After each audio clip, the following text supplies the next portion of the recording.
Here's another no reserve offering from Munch, 1973 TTS 1200 with a sidecar. Automotive engine used in this, and you can see by looking at it, even the architecture. Yeah.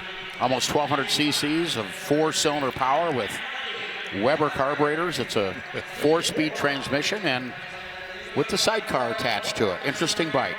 This is a very collectible motorcycle. There's a lot of interest in this bike. You see, it's already at $90,000.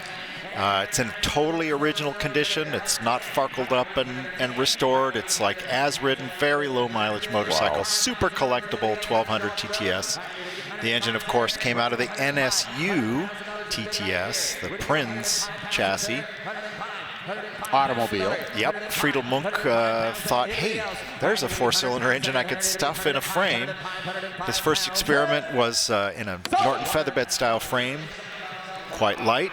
Then he started making his own chassis, his own wheels, his own brakes. I've test ridden one. You've got a test ride on the ride up on the Vincident.com. Really neat bikes. Sold for an even $100,000. That's actually very strong for Munch. That's a good price.